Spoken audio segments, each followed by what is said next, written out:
Economics class.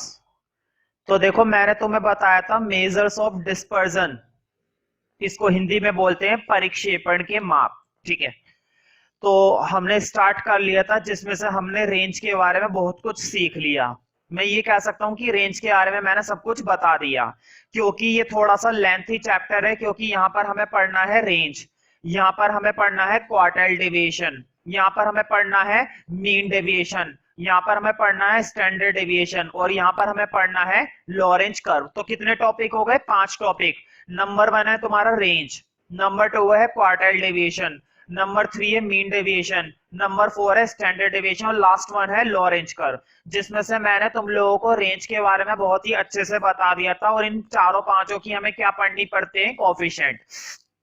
इन चारों पांचों topic के हमें क्या पढ़ने पड़ते हैं? कोफिशिएंट पढ़ने पड़ते हैं। जैसे रेंज का कोफिशिएंट पढ़ना पड़ता है, क्वार्टाइल डेविएशन का कोफिशिएंट पढ़ना पड़ता है, मीन डेविएशन का कोफिशिएंट पढ़ना पड़ता है, ठीक है, और इसी तरीके से स्टैंडर्ड डेविएशन का भी कोफिशिएंट पढ़ना पड़ता है। लेकिन लॉरेंज कर्व एक ग्राफ है, तो उसका कोई कोफिशिएंट नहीं होता है। तो स्टार्ट करते हैं।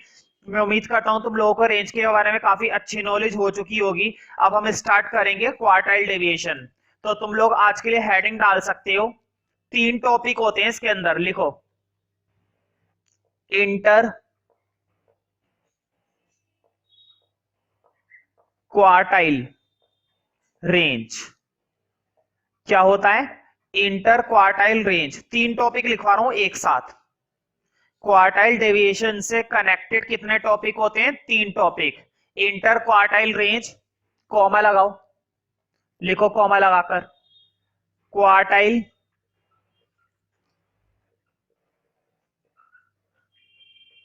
डेविएशन, क्वार्टाइल डेविएशन, फिर से कॉमा लगाओ। कितने टॉपिक लिखवा दिए अभी तक मैंने? 2 topic, inter quartile range, quartile deviation, और लिखो कोफिशिएंट। कोफिशिएंट समझते हो ना? कोफिशिएंट जैसे कि हमने रेंज में भी निकाला था, लेकिन यहां पर निकालने का तरीका अलग है। ठीक है, कोफिशिएंट ऑफ क्वार्टाइल डेविएशन। देखो इंटर क्वार्टाइल रेंज, इसको मैं शॉर्ट में बोलता हूं आई क्यू आर। क्या बोलता हूं मैं शॉर्ट में? I Q R, inter quartile range. ये है अपना क्वार्टाइल डेविएशन, इसको मैं शॉर्ट में बोलता हूं क्यू डी। ब्रैकेट में लिख लेना शॉर्ट फॉर्म भी इनकी, ताकि तुम लोगों को भी ध्यान रहे।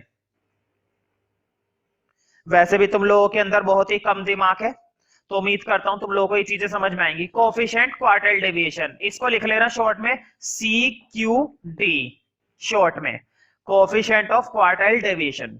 तो कितने टॉपिक पढ़ने वाले हैं हम? 3 टॉपिक। तुम सोच रहे होंगे तीनों टॉपिक मैंने एक साथ क्यों लिखवा दिए? ध्यान से सुनो, तीनों टॉपिक रिलेटेड टॉपिक हैं। इंटर क्वार्टाइल रेंज आ जाता है तो क्वार्टाइल डेविएशन आ जाएगा। अगर तुम्हें क्वार्टाइल डेविएशन आ गया तो तुम्हें कोफिशिएंट निकालना आ जाएगा। तो तीनों टॉपिक का कनेक्शन एक दूसरे से पूरी तरीके से रिलेटेड है। ठीक है, तो स्टार्ट करते हैं। तो सबसे पहले जरूरत पड़ती है स्टैट्स के अंदर फॉर्मूले की। बिना फॉर्मूले के तो तुम इसका कुछ भी नहीं उखाड़ पाओगे, और कुछ लोग फॉर्मूला सीखने के बाद भी कुछ नहीं उखाड़ पाते। तो पहले हम देखते हैं इन तीनों के फॉर्मूले, आई क्यू आर का फॉर्मूला, क्यू डी का फॉर्मूला, और सी क्यू डी का फॉर्मूला।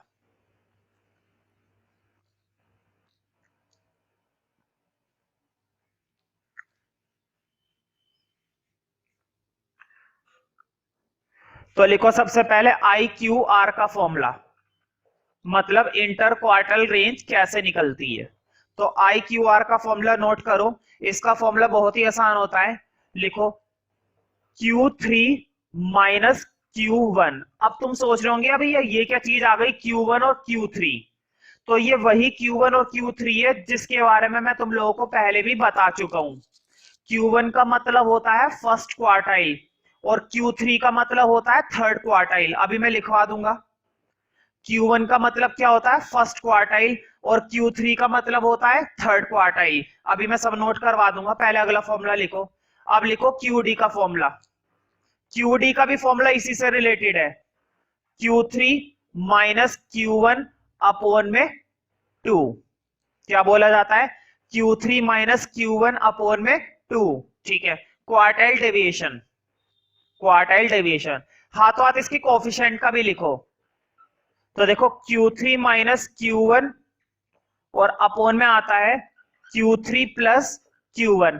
मैंने कहा था ना तीनों के तीनों टॉपिक एक दूसरे से पूरी तरीके से क्या है, रिलेटेड है। अब तुम देख पा रहे होंगे फॉर्मूले को कि वाक्य में फॉर्मूला तीनों का एक दूसरे से मिलता जुलता है। देखो जैसे कि इंटर क्वार्टाइल रेंज में क्या है, Q3 माइनस Q1। QD में क्या आ गया, QD में बस अपोन में 2 आ गया। और CQD में क्या आ गया, CQD में उन दोनों का प्लस वाली आइटम आ गई, बस इतना सा फर्क है। तो तीनों के तीनों टॉपिक एक दूसरे से पूरी तरीके से रिलेटेड है। हाँ, अब क्वेश्चन ये है कि ये Q1 क्या चीज है और ये Q3 क्या चीज है। तो ये बिल्कुल वही है जिसके बारे में मैंने तुम लोगों को पहले भी बता रखा है। Q1 का मतलब होता है फर्स्ट क्वार्टाइल और Q3 का मतलब होता है थर्ड क्वार्टाइल। नीचे लिख लो, लिखो Q1 के आगे एरो बना के लिखो, इसको पढ़ते हैं फर्स्ट। जिसे मालूम है वो भी लिखो और जिसे नहीं है मालूम वो भी लिखो, ठीक है। सबके रजिस्टर में हर एक चीज होनी चाहिए जिस तरीके से मैं बोलता हूं, जिस तरीके से मैं करने के लिए बोलता हूं, जैसी मैं इंस्ट्रक्शन दे रहा हूं। मैं कभी भी किसी भी समय किसी भी बच्चे के रजिस्टर को उठाकर देख सकता हूं। अगर वो चीज मेरे अकॉर्डिंग नहीं मिली तो तुम लोगों को वो पेज वहां पर नहीं मिलने वाला। तो लिखो Q1 का मतलब होता है फर्स्ट क्वार्टाइल। Q1 का मतलब क्या होता है भाई, फर्स्ट क्वार्टाइल।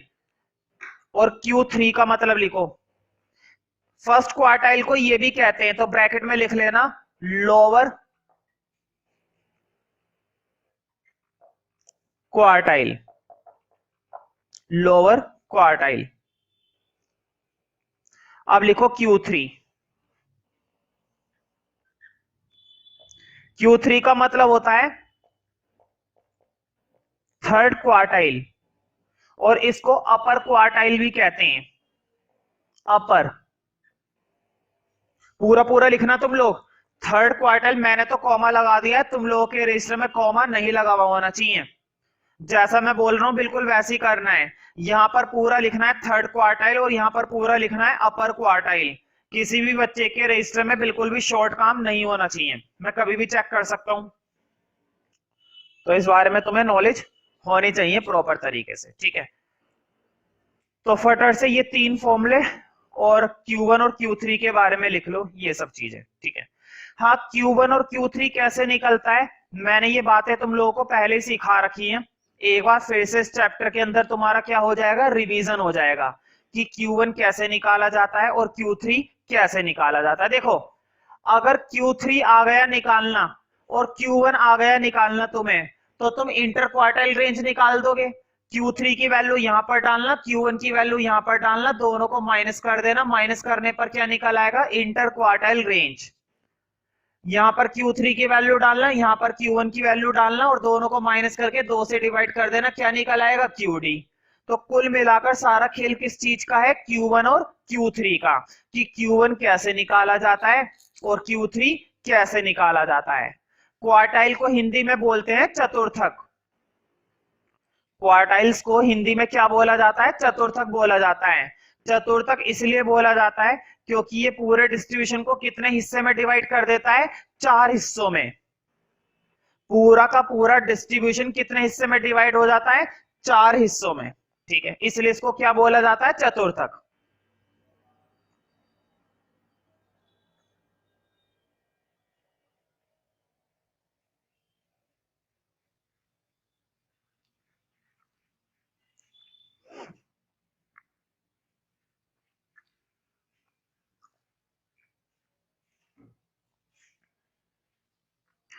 तो देखो जैसे कि तुम्हें मालूम है, हमने मीन पढ़ा, मीडियन पढ़ा, मोड पढ़ा। हमने देखा कि 3 तरह की सीरीज में हम काम कर रहे थे। एक वो सीरीज होती थी जो इंडिविजुअल सीरीज होती थी। कौन सी सीरीज होती थी, इंडिविजुअल सीरीज। एक होती थी फ्रीक्वेंसी डिस्ट्रीब्यूशन और एक होती थी कंटिन्यूअस सीरीज, है ना। इंडिविजुअल के अंदर हमें सिर्फ किसका डाटा मिलता था, एक्स का। और फ्रीक्वेंसी डिस्ट्रीब्यूशन में हमें एक्स के साथ और क्या मिलता था, एफ भी मिलता था, मतलब फ्रीक्वेंसी भी मिलती थी। और कंटिन्यूअस सीरीज में हमें क्या मिलता था, कंटिन्यूअस के लिए क्लास इंटरवल मिलता था, ठीक है। बिल्कुल वही 3 सीरीज अब हम यहां पर भी पढ़ेंगे, वही 3 सीरीज यहां पर भी पढ़ने वाले हैं। तो लिखो कैपिटल ए इंडिविजुअल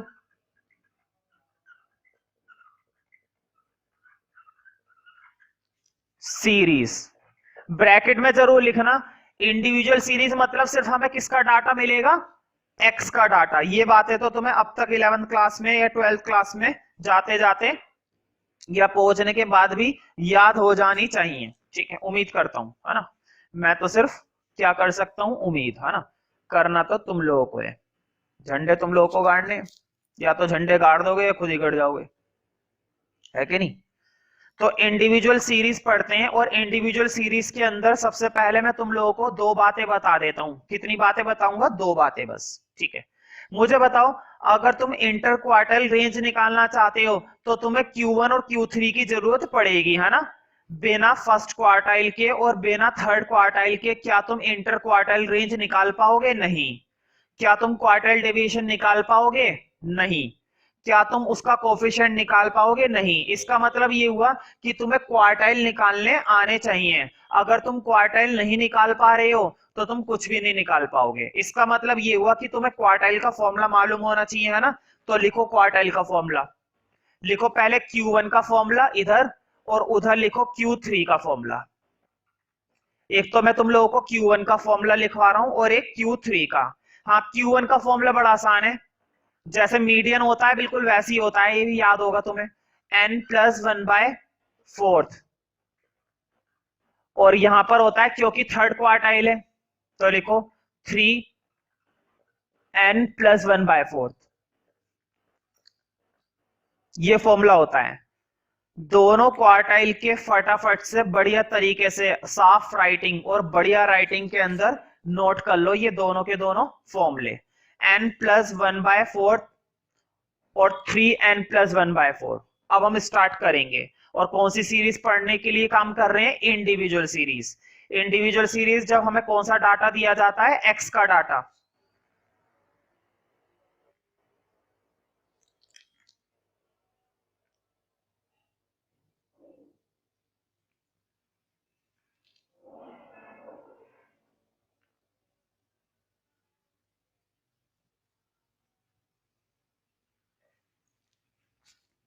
तो स्टार्ट करते हैं भाई, फॉर्मूला नोट कर लेना, ठीक है, क्योंकि मैं रफ कर रहा हूं, मुझे जगह चाहिए भाई।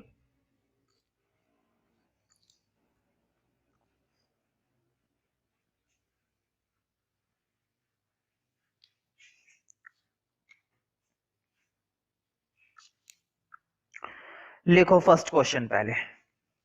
हर बार हर एक क्वेश्चन में वही तीन चीजें निकालनी है। कौन कौन सी तीन चीजें, IQR inter quartile range, QD quartile deviation, और क्या था अपना, हाँ, CQD coefficient of quartile deviation. तो डाटा लिखो, तुम्हें मालूम है क्वेश्चन ने हमें सिर्फ किसके डाटा दे रखे हैं, एक्स के। लिखो एक्स का डाटा 10, 15, 20, 25। 10, 15, 20, 25, 30, 35, 40, 30, 35, 40, 45, 50, 55, 45, 50, 55।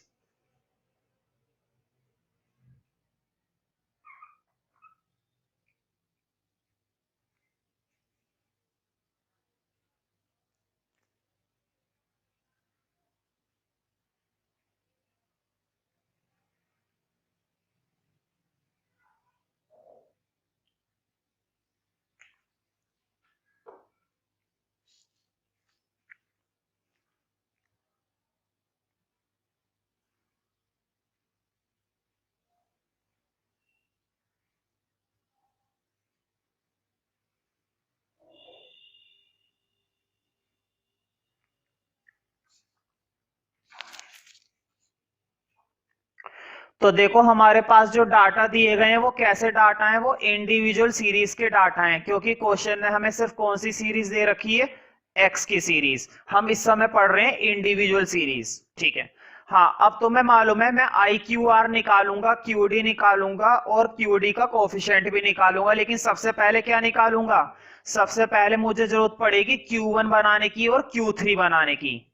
सबसे पहले मैं Q1 और Q3 के लिए काम करूंगा। तुम्हें याद होगा मैंने तुम्हें बताया था Q1 और Q3 बिल्कुल मीडियन की तरह होते हैं। मैंने तुम लोगों को मीडियन कराना सिखा रखा है, तो मैंने क्वार्टाइल्स में भी तुम्हें बताया था कि मीडियन की तरह होता है ये। बिल्कुल तुम्हें याद है ना, मीडियन में क्या करते हैं? डाटा को अरेंज करते हैं या तो इंक्रीजिंग ऑर्डर में या डिक्रीजिंग ऑर्डर में, याद है ना? डाटा को क्या करना चाहिए? पहले अरेंज, या तो इंक्रीजिंग या फिर डिक्रीजिंग। तो ये सुविधा है कि इस क्वेश्चन के अंदर डाटा पहले से क्या दे रखे हैं? अरेंज दे रखे हैं। तो सीधा फॉर्मूला लगाएंगे और क्वार्टाइल निकालेंगे। लिखो Q1 का फॉर्मूला, अभी अभी मैंने बताया था। Q1 का फॉर्मूला होता है n+1 अपॉन में फोर्थ। क्या फॉर्मूला होता है भाई? n+1 अपॉन में 4। हाँ, n का मतलब होता है कि कितने डाटा हैं। तो तुमने अब तक काउंट कर लिए होंगे शायद कि कितने डाटा हैं, तो फटाफट से काउंट कर लेते हैं अगर नहीं करें तो। देखो बोर्ड पे 1 2 3 4 5 6 7 8 9 10 11। तो कितने डाटा हो गए? 11। मतलब n की वैल्यू कितनी हो गई? 11। बोर्ड पे देखो n की वैल्यू हो गई 11। 11+1 अपॉन में 2, यानी कि 11 और 1 12। 12 अपॉन में 4। हाँ, कितने पर कटेगा? 4 3 12। मतलब कि थर्ड ऑब्जर्वेशन देखनी है। कौन सी ऑब्जर्वेशन देखनी है? Third observation. बोर्ड पे देखो पहली, दूसरी, तीसरी। तो कौन सी ऑब्जर्वेशन हो गई हमारी ये? पहली, दूसरी और तीसरी। तो Q1 की वैल्यू आ गई अपनी 20। तीसरे नंबर पर कौन सा क्वार्टाइल आ गया? तीसरे नंबर पर क्वार्टाइल है 20। तो फर्स्ट क्वार्टाइल की तो वैल्यू आ गई। अब तुम्हें मालूम है अब हमें कौन सा क्वार्टाइल निकालने की जरूरत पड़ेगी? Third quartile. अब हम कौन सा क्वार्टाइल निकालेंगे? थर्ड क्वार्टाइल, मतलब कि Q3। तो देखते हैं जरा कि Q3 कैसे निकलता है। एक काम करते हैं, Q3 निकालने के लिए मैं इस वाले पार्ट चलो नीचे कर लेते हैं। लिखो Q3। तुम्हें मालूम है Q3 का फॉर्मूला होता है 3n+1 अपॉन में 4। कुछ बच्चे क्या करते हैं? कुछ बच्चे कैलकुलेशन से बचने के लिए थोड़ी सी मेहनत नहीं करते, लेकिन हम करेंगे, ठीक है। देखो 3, बताओ यहां पर n की वैल्यू कितनी डालूंगा? बताओ डाटा कितने थे? पहले डाटा कितने थे? 11। तो बताओ अब क्या बढ़ जाएंगे डाटा? अब भी उतने ही रहेंगे। पहले 11 थे, अब भी 11 ही रहेंगे। तो देखो जरा 11+1 अपॉन में 4। फटाफट से मुझे बताना 11 और 1 कितने हो गए? 12। 12 को 4 से डिवाइड करेंगे, सीधा लिख दो 3। भाई 3 ही तो आएगा। देखो वट पे 11 और 1 12, और 12 को 4 से डिवाइड दिया तो 4 3 12। हाँ, 3 3 से बताओ कितने होते हैं? 9। मतलब कि 9वीं ऑब्जर्वेशन। 9th नंबर पर क्या आ रहा है? देखते हैं जरा 9th नंबर पर क्या आ रहा है। बोर्ड पे देखो अब जरा 1 2 3 4 5 6 7 8 9। 9वें नंबर पर क्या आ रहा है? 1 2 3 4 5 6 7 8 9। हाँ, 9वें नंबर पर आ रहा है 50। 9th नंबर पर कितना आ रहा है? 50 आ रहा है। इसका मतलब Q3 की वैल्यू कितनी हो गई? 50। यही हमें चाहिए था। हमें क्या क्या चाहिए होता है? हमें Q1 की वैल्यू चाहिए होती है और हमें Q3 की वैल्यू चाहिए होती है। अगर हम Q1 और Q3 सही निकालेंगे तो समझो आगे का क्वेश्चन तो बिल्कुल ठीक हो ही गया, फिर कोई दिक्कत नहीं होती। अब हमें इन सब चीजों की बिल्कुल भी जरूरत नहीं है, बल्कि हमें डाटा की भी जरूरत नहीं है। डाटा को भी हटा दो। अब हमें सिर्फ किसकी जरूरत है? Q1 की और Q3 की, और वो हमने निकाल लिया। देखो अब फटाफट से इस क्वेश्चन के अंदर हम तीनों चीजें निकाल देते हैं। कौन कौन सी तीनों चीजें? एक तो होती है अपनी इंटर क्वार्टाइल रेंज, और एक होता है QD, और एक होता है CQD, है ना? 3 टॉपिक होते हैं, इंटर क्वार्टाइल रेंज, QD और CQD। तो देखो सबसे पहले इंटर क्वार्टाइल रेंज, बोर्ड पे देखो इंटर क्वार्टाइल रेंज, तुम लोग भी शॉर्ट में लिख सकते हो, कोई दिक्कत नहीं है। IQR अगर शॉर्ट में लिखना चाहो तो लिख सकते हो, लेकिन मैं यही बोलूंगा कि तुम टेस्ट में और पेपर में पूरा पूरा ही लिखो, मतलब IQR ना लिखकर इंटर क्वार्टाइल रेंज पूरा पूरा लिखो। तो देखो इंटर क्वार्टाइल रेंज का फॉर्मूला तुम लोगों को याद होना चाहिए, मैंने बताया था। ये फॉर्मूला होता है Q3 माइनस Q1। हाँ Q3 माइनस Q1, देखो Q3 की वैल्यू कितनी है 50, और Q1 की वैल्यू है 20। हाँ 50 में से 20 जाएंगे तो इंटर क्वार्टाइल रेंज कितनी निकल आई 30। हमारे पास इंटर क्वार्टाइल रेंज का फॉर्मूला था, मैंने पहले ही बताया था, सारा खेल ही किस चीज का है, क्वार्टाइल्स का। अगर तुमने क्वार्टाइल्स निकाल ली है तो ये 3 टॉपिक निकालने में ज्यादा समय नहीं लगता। अब इसी तरह से QD इसी तरह से तुम्हें क्या निकालना पड़ेगा, QD। हाँ QD का फॉर्मूला होता है Q3 माइनस Q1 अपॉन में 2। जल्दी से मुझे देखकर बताओ Q3 माइनस Q1, मुझे बताओ तुम्हारे पास दो तरीके हैं, Q3 की वैल्यू डालो, Q1 की वैल्यू डालो, दोनों को माइनस करो, या फिर भाई ऊपर निकाल तो रखा है, देखो ये रहा Q3 माइनस Q1 की वैल्यू कितनी निकाल रखी है, ये रही 30। Q3 माइनस Q1 की वैल्यू जब तुमने पहले से ही कैलकुलेट कर रखी है तो खामे का क्यों वैल्यू डालोगे दोबारा और फिर कैलकुलेट करोगे, है ना। इससे बढ़िया वो बनी बनाई वैल्यू है, डाल दो।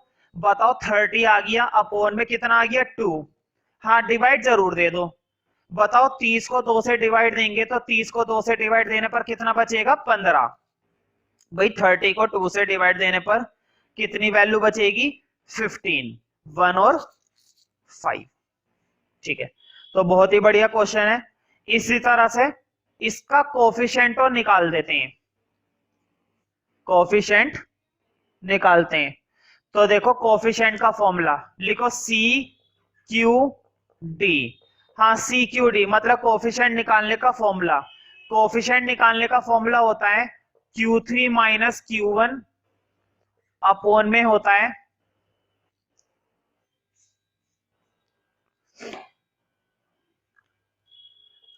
Q3 plus Q1। हाँ देखो Q3 माइनस Q1, मैं फिर से वही बोलूंगा, देखो वटते हैं, Q3 की वैल्यू डालोगे, Q1 की वैल्यू डालोगे, माइनस करोगे, क्यों टेंशन ले रहे हो, देखो ये तो रहा Q3 माइनस Q1 की वैल्यू ये रही ना 30, जब माइनस हुई भी है पहले से ही तो डायरेक्ट डाल दो। हाँ नीचे जरूर प्लस करना पड़ेगा, हाँ नीचे प्लस कर लेते हैं। बताओ Q3 की वैल्यू थी 50 और Q1 की वैल्यू थी 20, दोनों को प्लस करके आएगा 70, दोनों को प्लस करके कितना आ जाएगा 70। हाँ अब तुम्हें 30 को 70 से डिवाइड देना है, तो देखो 0 से तो 0 कट गई। हाँ 3 को 7 से डिवाइड करोगे तो देखो मैं पॉइंट में कन्वर्ट करके बता देता हूं, पॉइंट में कन्वर्ट करके आएगा 0.43। तुम्हें कम से कम 2 डेसिमल तक सॉल्व करना ही है। इकोनॉमिक्स के अंदर तुम्हें हर एक डिजिट को, हर एक फ्रैक्शन को कम से कम कितने डेसिमल तक सॉल्व करना चाहिए, कम से कम 2 डेसिमल तक। 2 डेसिमल के बाद तुम उसको जैसे मर्जी कर सकते हो। तो मैंने इंडिविजुअल सीरीज तो तुम लोगों को सिखा दिया, अब मैं सिखाऊंगा तुम्हें फ्रीक्वेंसी डिस्ट्रीब्यूशन सीरीज। डाल सकते हो, लिखो capital B heading frequency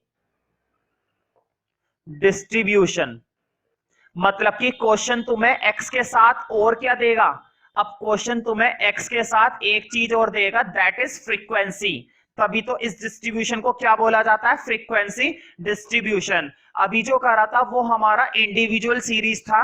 individual series मतलब क्वेश्चन हमें केवल कौन सा डाटा देता था, एक्स का डाटा। क्वेश्चन हमें सिर्फ कौन सा वाला डाटा गिवन करता था, एक्स का डाटा। लेकिन अब क्वेश्चन हमें एक्स के साथ साथ क्या देगा, एफ भी देगा। तो फिर से वही सब करेंगे, 3 टॉपिक निकालेंगे, कौन कौन से, वही inter quartile range that is IQR, quartile deviation that is QD, CQD coefficient of quartile deviation. ठीक है, तो स्टार्ट करते हैं। एक बढ़िया सा क्वेश्चन है मेरे पास, लिखो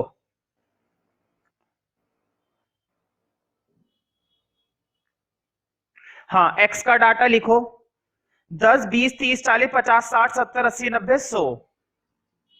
10, 20, 30, 40, 50, 60, 70, 80, 90, 100। तो देखो क्वेश्चन ने हमें क्या दे रखा है, एक्स का डाटा दे रखा है 10 से लेकर 100 तक, और क्वेश्चन ने हमें नंबर ऑफ वर्कर्स भी दिए हैं। क्वेश्चन ने हमें क्या दिए हैं, नंबर ऑफ वर्कर्स। मतलब कि क्वेश्चन ने हमें फ्रीक्वेंसी दे रखी है, तो फ्रीक्वेंसी लिखो, फ्रीक्वेंसी है 2, 8, 20, 35। लिखो 2, 8, 20, 35। क्या क्या दे रखी है भाई, 2, 8, 20, 35, 42, 20, 42, 20, 28, 26, 28, 26, 16, और लास्ट वन है अपनी 2। अब मेरी एक बात का हमेशा ध्यान रखना, जैसे कि मैंने तुम लोगों को मीडियन में सिखाया था, मुझे बताओ मीडियन के लिए हमें फ्रीक्वेंसी से क्या तैयार करना होता है, सीएफ। एफ से क्या बनाने की जरूरत पड़ती है, सीएफ बनाने की जरूरत पड़ती है।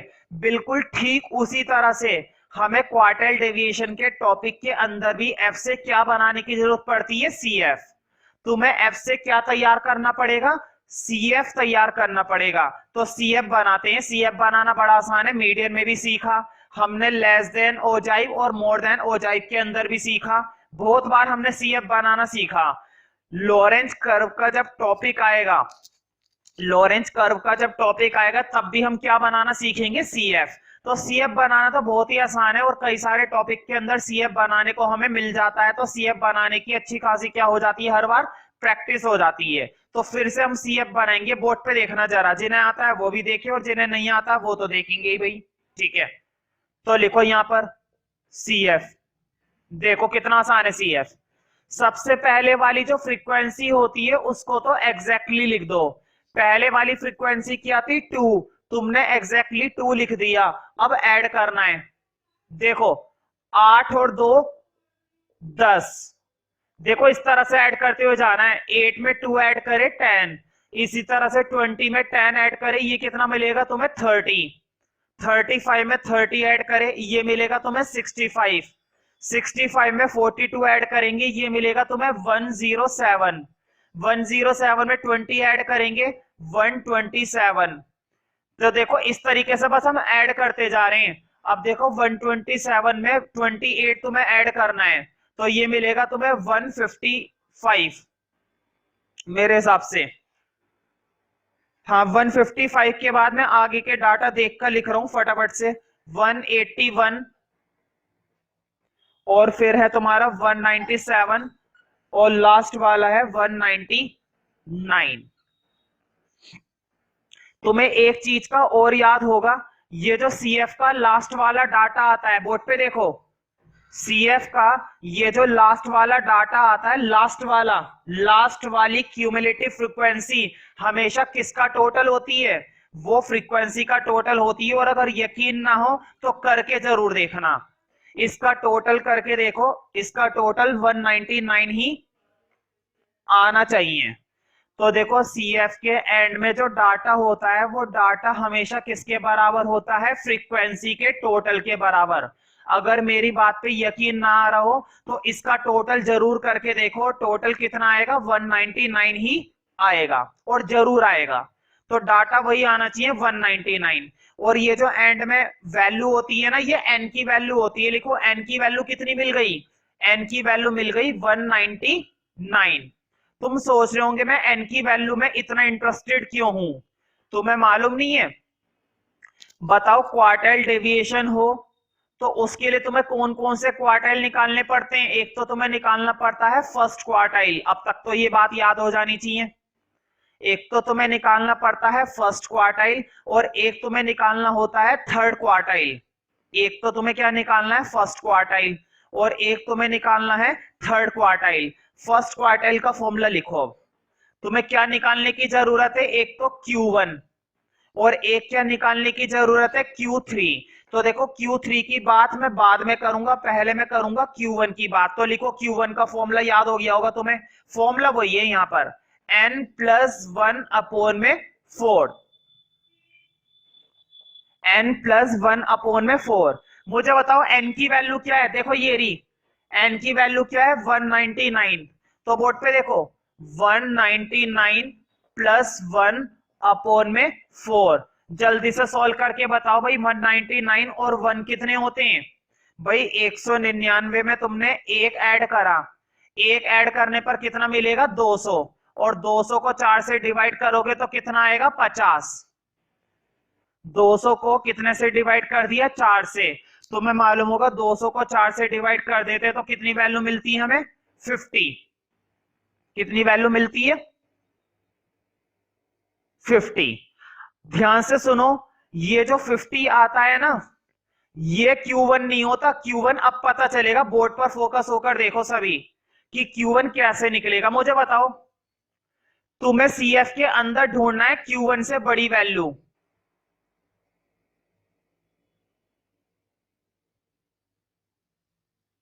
देखो मुझे बताओ 50 से बड़ी वैल्यू, ऊपर से चेक करते हैं, ऊपर से क्या ये 50 से बड़ी है, नहीं है, 2 50 से बड़ा नहीं होता। क्या ये 50 से बड़ा है, ये भी 50 से बड़ा नहीं है। हमेशा ऊपर से चेक करना है, क्या ये 50 से बड़ा है 30, 30 भी 50 से बड़ा नहीं है। 65 बताओ क्या ये बड़ी वैल्यू है 50 से, बिल्कुल ये बड़ी वैल्यू है। बोर्ड पे देखो, अगर ये बड़ी वैल्यू है तो इस पर कर लो रेक्टेंगल, और ये क्या माना जाएगा तुम्हारा, ये माना जाएगा तुम्हारा फर्स्ट क्वार्टाइल। तो Q1 की वैल्यू कितनी निकल आई 40। समझ में आ गया ना, मैं फिर से रिपीट कर देता हूं, बोर्ड पे देखो जरा। कुछ बच्चों को लगता है इस फॉर्मूले को लगाने के बाद जो भी आता है वो फर्स्ट क्वार्टाइल होता है, गलत। फॉर्मूले को लगाने के बाद जो वैल्यू आती है, ध्यान से सुनो, इस फॉर्मूले को लगाने के बाद जो वैल्यू आती है वो फर्स्ट क्वार्टाइल नहीं होती। फर्स्ट क्वार्टाइल तुम्हें कैसे पता चलेगा, मान लो वो वैल्यू क्या आई है 50 आई है, अब तुम्हें 50 से बड़ी वैल्यू देखनी है, 50 से क्या देखनी है बड़ी वैल्यू, और ऊपर से देखनी है, और CF के अंदर देखनी है। बताओ क्या 2 50 से बड़ी वैल्यू है, नहीं है। क्या 30 50 से बड़ी वैल्यू है, नहीं है। क्या 65 50 से बड़ी वैल्यू है, बिल्कुल है। और ध्यान से सुनो, देखो वैसे तो 107 भी 50 से बड़ी वैल्यू है, लेकिन हम ऊपर से देख रहे हैं और जो सबसे पहले आएगी वहीं पर रुक जाएंगे। और सबसे पहले कौन सी वैल्यू आई है 65, 65 के ठीक सामने क्या आ रहा है 40, तो क्वार्टाइल तुम्हारा क्या माना जाएगा 40। अब हमारा फर्स्ट क्वार्टाइल तो निकल आया। फर्स्ट क्वार्टाइल निकालने के बाद अब मैं कर देता हूं इसको रब। हाँ, फर्स्ट क्वार्टाइल की वैल्यू मैं पूछूंगा एंड में, क्योंकि मुझे चाहिए। एक काम करता हूं, तुम पर क्या भरोसा करना, मैं यहां पर लिख देता हूं फर्स्ट क्वार्टाइल की वैल्यू 40 आई थी भाई। अब मैं तुमसे नहीं पूछने वाला, है ना। तुम पर भरोसा करना ठीक नहीं, खामेखा गलत सलत बता दो। और सबसे बड़ी बात तो ये कि जो भी बताओगे मुझे सुनाई भी नहीं देगा वीडियो में, है कि नहीं। इससे बढ़िया भाई खुद ही लिख लो। चलो खैर, Q3 निकालते हैं। Q3 का फॉर्मूला भी तुम लोगों को याद होना चाहिए भाई। बोर्ड पे देखो 3n+1/4, यही होता है ना फॉर्मूला 3। जल्दी से बताओ n की वैल्यू क्या थी, देखो ये रही 199, 199। n की वैल्यू कितनी थी 199, तो डाल दो 199 + 1/4। मुझे बताओ अंदर फिर से क्या आएगा, देखो 199 में एक जोड़ोगे 200, 200 को 4 से डिवाइड दोगे 50, हाँ 50 की 3 से करोगे 150। कुछ बच्चों को लगता है ये जो फॉर्मूला लगाकर सॉल्व करके आता है यही तीसरा क्वार्टाइल होता है, नहीं, ये तीसरा क्वार्टाइल नहीं होता है। तीसरा क्वार्टाइल कैसे पता चलेगा, बिल्कुल वैसे ही पता चलेगा जैसे हमने फर्स्ट क्वार्टाइल के बारे में पता करा था। जैसे हमने किसके बारे में पता करा था, फर्स्ट क्वार्टाइल के बारे में। देखो कैसे, क्या ये 150 से बड़ा है, नहीं है। क्या 65 150 से बड़ा है, नहीं है। क्या 127 150 से बड़ा है, नहीं है। क्या 155, ध्यान से सुनो, क्या 155 150 से बड़ा है? बिल्कुल बड़ा है। बड़ा है तो घेर लो, और घेरने के बाद जो सामने आएगा मारा जाएगा। कौन सामने आ गया? 70, लपेट लो 70 को। ये लो जी, 70 तुम्हारा तीसरा क्वार्टाइल आ गया। आ गया ना? कैसे निकालते हैं? तो कुल मिलाकर कुछ बच्चों के दिमाग में ये बात बैठ जाती है कि फॉर्मूला लगाकर जो भी निकलता है ना वही तुम्हारा क्वार्टाइल होता है। गलत, वो तुम्हारा क्वार्टाइल नहीं होता है। क्वार्टाइल तुम्हें कैसे पता चलता है? क्वार्टाइल तुम्हारा सीएफ से पता चलता है। तुम्हें वो सीएफ चूज करना होता है जो उससे बड़ा होता है। फॉर एग्जाम्पल 150 आया था तो तुमने चूज क्या करा? तुमने 155 चूज करा। और हमेशा ऊपर से ही चूज करते हैं, कभी भी नीचे से चूज मत करना, ठीक है? तो ऊपर से ही हम देखेंगे और काम कर देंगे पूरा। अब तो मैं मालूम है Q1 आ गया और Q3 आ गया। अब हमें इसमें से किसी भी चीज की कोई जरूरत नहीं है। हटाओ इसे आलतू फालतू चीजों को। अब बस मुझे किस चीज की जरूरत है? फर्स्ट क्वार्टाइल की और थर्ड क्वार्टाइल की। चलो मैं थर्ड क्वार्टाइल को भी उधर लिख लेता हूं, है ना? एक कोने में लिख देते हैं इसको 70। कोई दिक्कत तो नहीं है ना? मैंने एक कोने में लिख दिया। अब कौन कौन से 3 टॉपिक निकालना सीख रहे हैं हम सीख रहे हैं इंटर क्वार्टाइल रेंज, IQR। फिर हम सीख रहे हैं QD, क्वार्टाइल डेविएशन। फिर हम सीख रहे हैं CQD, coefficient of quartile deviation. ये तीनों के तीनों टॉपिक एक दूसरे से रिलेटेड है, इसलिए मैं तीनों टॉपिक को एक साथ लेकर चल रहा हूं, ठीक है? Inter quartile range, quartile deviation और CQD, that is coefficient of quartile deviation. फटाफट से फॉर्मूला लिखते के साथ ही सॉल्व कर देते हैं। बोर्ड पे देखो, तुम्हें याद होगा IQR का फॉर्मूला होता है Q3 माइनस Q1। बताओ Q3 की वैल्यू कितनी है? 70, और Q1 की वैल्यू कितनी है? 40। 70 में से 40 गए, 70 में से 40 गए, 30। तो देखो इंटर क्वार्टाइल रेंज तो निकल आया, इंटर क्वार्टाइल रेंज तो निकल आया। अब QD का फॉर्मूला भी याद है भाई, Q3 माइनस Q1 अपॉन में 2। बताओ Q3 माइनस Q1 की वैल्यू निकाल रखी है ना बोर्ड पे? देखो Q3 माइनस Q1 करना है। Q3 माइनस Q1 की वैल्यू कितनी है? 30 है, लिख दो 30 अपॉन में 2 यानी कि 15। 30 अपॉन में 2 यानी कि 15। अब CQD का फॉर्मूला तुम्हें याद है, Q3 माइनस Q1 और Q3 प्लस Q1। बताओ Q3 माइनस Q1, फिर से देखो बोर्ड पे, Q3 माइनस Q1 की वैल्यू तुमने निकाल रखी है 30, ये रही। Q3 माइनस Q1 की वैल्यू निकाल रखी है 30। जब Q3 माइनस Q1 की वैल्यू 30 निकाल ही रखी है, अब नीचे प्लस करना है। Q3 प्लस Q1 प्लस भी कर देंगे। देखो Q3 की वैल्यू है 70 और Q1 की वैल्यू है 40। ऐड कर देते हैं, ऐड करने में कौन सी बड़ी बात है? 70 और 40 कितने होते हैं भाई? बच्चा बच्चा जानता है 110। जीरो से ये कट गया, 3 अपॉन में 11। हाँ पॉइंट में जरूर करना भाई, स्टैट्स के अंदर तुम्हें कम से कम 2 डेसिमल तक सॉल्व करने की जरूरत है और जरूर है। तो 3 को 11 से डिवाइड दे दो। 3 को 11 से डिवाइड देने के बाद तुम्हारा आएगा 0.27। 0.27। तो फटाफट से इसको डिवाइड दिया करो, और कम से कम 2 डेसिमल तक डिवाइड देने की जरूरत पड़ सकती है तुम लोगों को, ठीक है? तो बहुत ही बढ़िया टॉपिक है, 3 टॉपिक एक साथ चल रहे हैं। और सबसे कमाल की बात यह है कि कितने आसान हैं और कई बार पेपर में देखने को मिलते हैं।